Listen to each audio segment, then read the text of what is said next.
an employer has within an organization? Well, I'll say a couple of things, but I think that very much relates to what Dr. Johnson talked about, the leader of an organization setting the tone for the day. That clearly has a safety and health dynamic, but with that, I believe your comments related to Dr. Johnson's comments there, and perhaps you could address it from that perspective. It's quite evident that when an employer sets the tone, the employees will work in conjunction with how they feel towards the environment the employer has set. If the employer is very abusive and very brash, it squelches the spirit in the employees and they tend to be less productive. But if the employer tends to be more giving and charitable in heart and nature, it tends to foster a givingness and a willingness to participate and give more to the employer.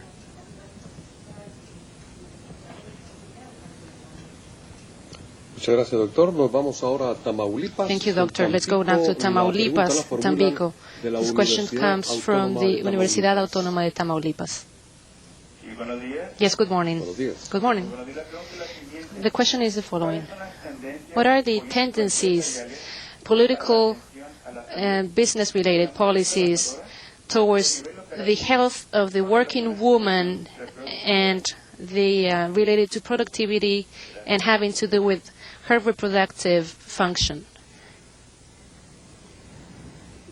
Was the last part of that question the female workers' female productive capabilities, meaning childbirth?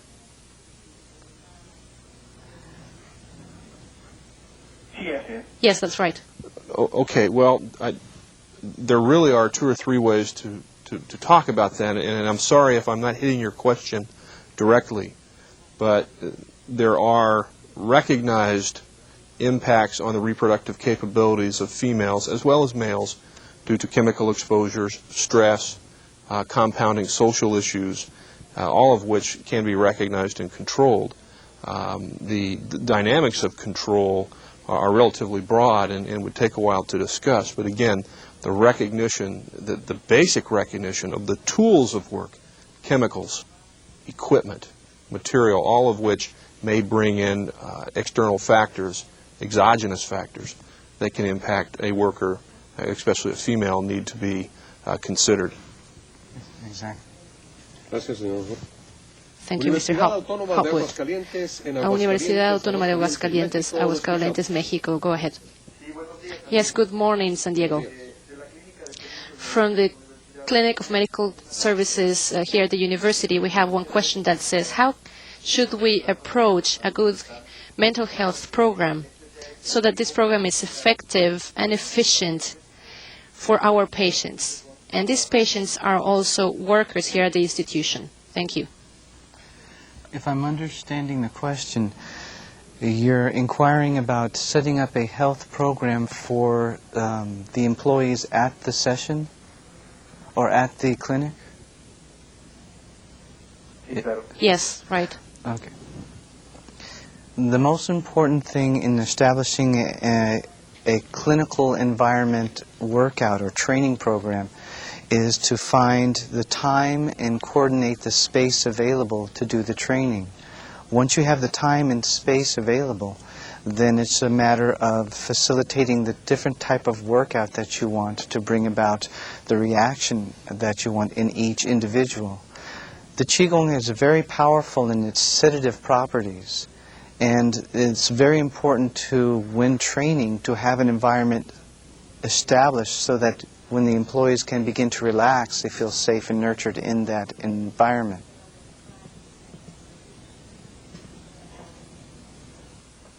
Thank you, Doctor. Let's go now to the city of Medellín, Colombia. The question comes from Federación Nacional de Comerciantes. Thank you very much. Good morning. Our question is the following.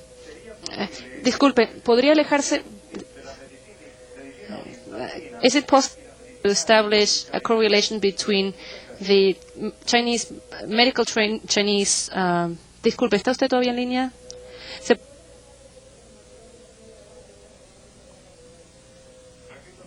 I would repeat. Is it possible to establish a comparison between the Chinese medicine and the Hindu Ayurvedic medicine? Yes, Ayurvedic medicine is really similar in the fact that it works with prana, which the Chinese call qi. It also works with 7 different chakras, or pools of energy, that are similar to the Chinese 3 dantian and the dantian areas. Are you satisfied with the question? I can elaborate if you ¿Podría wish. explicar un poco más sobre esto? Bueno, escuchamos entonces ahora una nueva pregunta que proviene de México. Lo escuchamos. Let's go back to now to a question from Mexico. Sí, lo escuchamos. Go ahead. Good morning. Buenos días. We are from the Hispanic American University. What recommendations would you have to the involving of the workers into a process of transition going from the present stage to a new stage? And Dr. Johnson, would you recommend the Qigong therapy during working hours to improve productivity?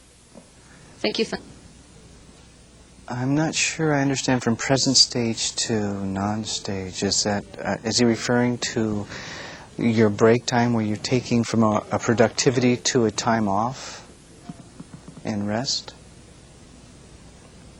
Parece que hemos perdido contacto, pero la pregunta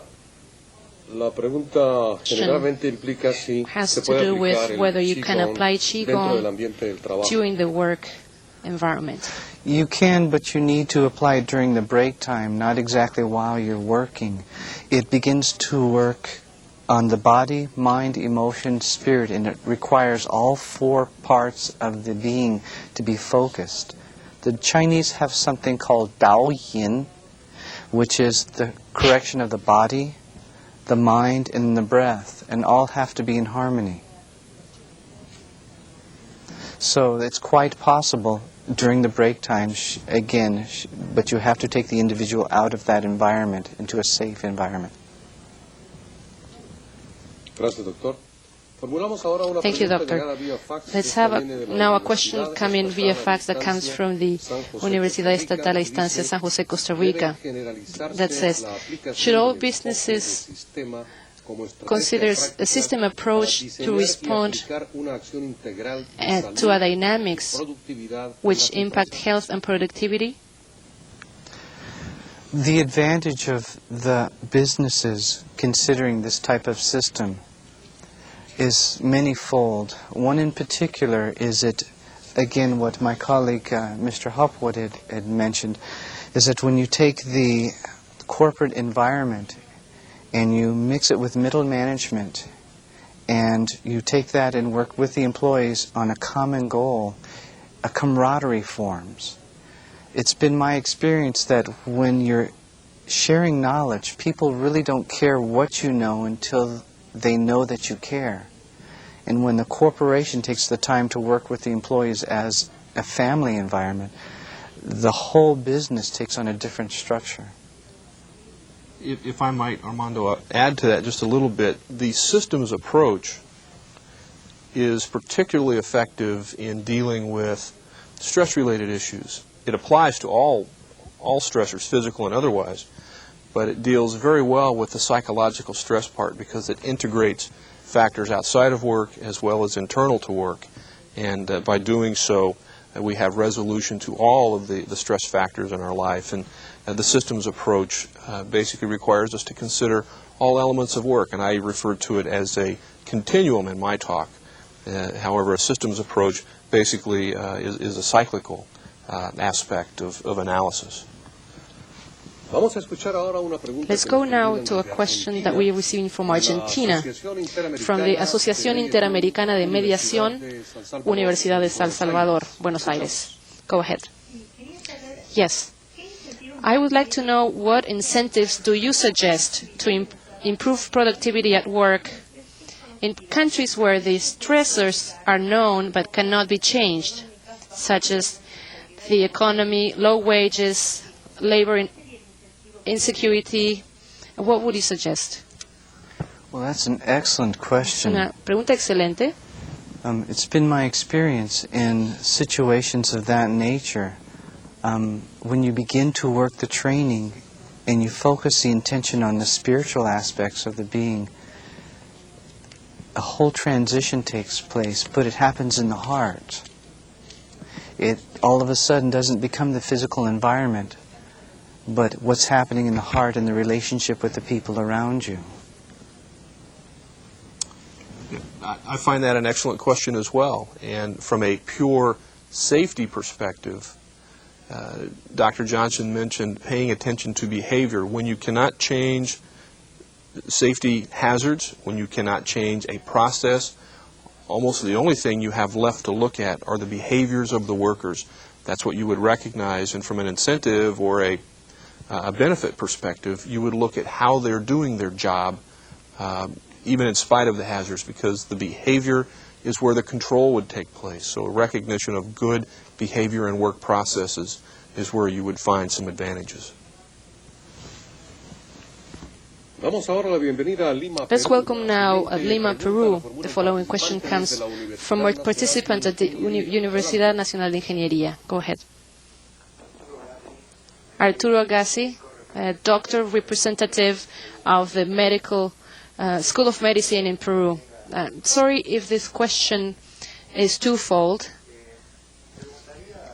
I would like to ask the second speaker, what scientific proof do you have when you're relating the disturbances into certain organs of the body? And also the second part is, you've shown some statistics related to cancer. We don't know what the percentages are based on what population, total population, and you don't mention whether there are cancer cases that have a homopathological diagnosis, or whether these cases only improved, but at the end you don't mention how many patients actually died. That's true. Thank you. That's an excellent question. To answer the first one, as far as the scientific proof as to what organs store what emotions, that would be very, very interesting to prove that. What we found through years of training and through years of clinical study is that when you release a tumor, we'll give a tumor as an example, the emotions that created the tumor tends to be the very core or at the seat of the tumor. So when you start dissolving the tumor itself, when you finally get down to the core, then the emotion is released. And the emotion that is released tends to relate to that organ, whether it's anger, rage, grief, sorrow, shame, and it's related or attributed to that particular organ. And it's been so consistent that the facts relate to this is what we've decided to accept as true. As far as scientific proof, it would be like trying to scientifically prove that prayer works. Although they've done test surveys where they took a control group where they took 30 people, 10 people they told them they would pray for them and they didn't. 10 people they actually prayed for, and then 10 people they left them alone, and these were cardiac patients. The 10 that they prayed for are still alive today. The 10 that they said that they would pray for and they didn't died within 3 to 5 years, and the people that they told them that they didn't say anything at all died from 3 to 5 years. And so they begin to substantiate that the spirit works the emotion, the emotion works the mind, and the mind begins to affect the body. But proving this scientifically is very difficult. We have a saying that years ago, man could feel energy, but he couldn't register it or read it. Now he has the technology to register and read energy, but he can't feel it.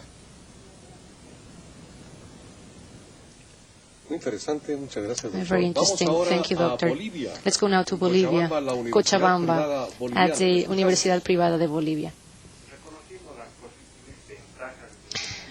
Recognizing the possible advantages of the Qi, but since we're far away, we're asking the two questions. What kind of bibliography is there available on Qigong?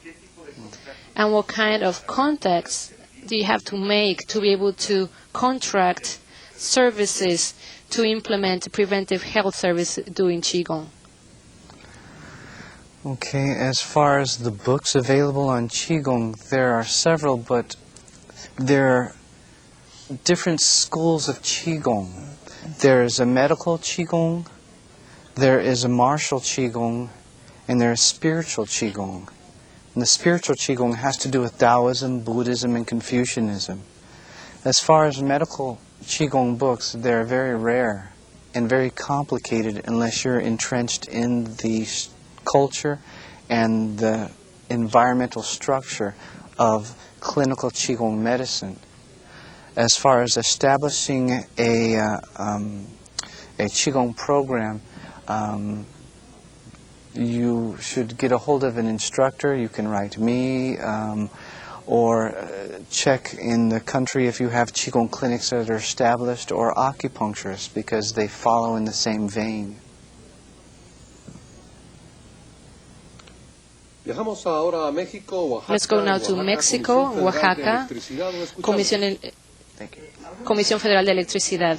Some of the sources of stress at work have to do with obstructions from the management, and this has to do with the lack of education towards work. How can you reduce this pathology where the worker could also get involved? Thank you. Well, that's actually up to the corporation and the corporate executives working in conjunction with the workers.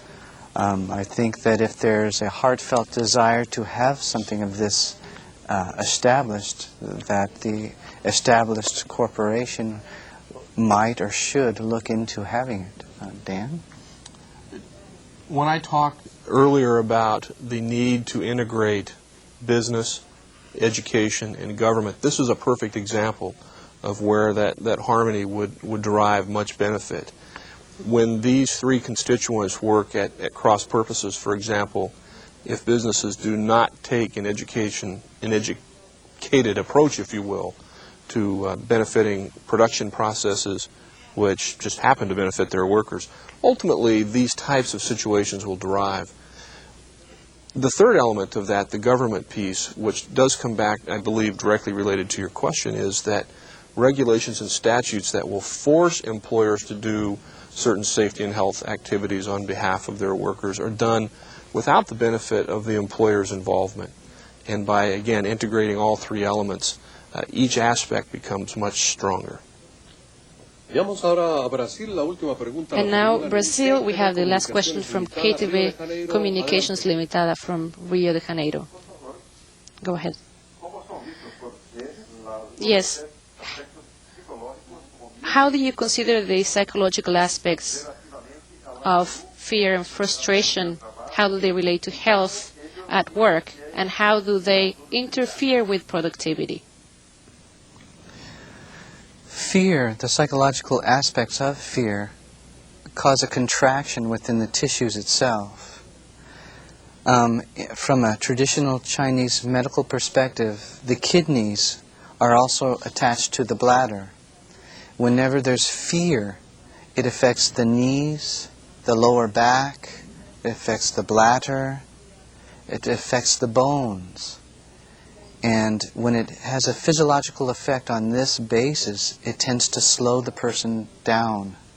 When people experience fear, they either traumatize to the point where they freeze, or the adrenaline will kick in, and the adrenal cortex and medulla will be activated, and the energy will go to the liver, and the body will become very excited, and they will then deplete their energy very fast.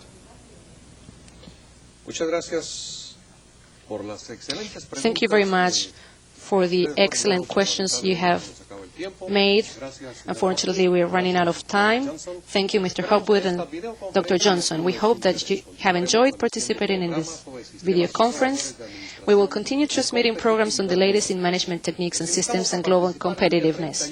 we invite you to participate on October 31st in the next program of our series Strategies of Global Competitiveness, entitled The Learning Organization, Vision and Management Opportunities. For additional information on the International Training Center's programs for this year and 1997, please consult your participants' manuals, where you will find the dates and specific topics of this year's programs. Also, if you are interested in attending or participating in training sessions which will be offered by the International Training Center, please feel free to contact the Center by letter, phone, or fax. On behalf of all of us who collaborate with the International Training Center, I thank you for your participation and interest in today's program. Thank you, and see you soon.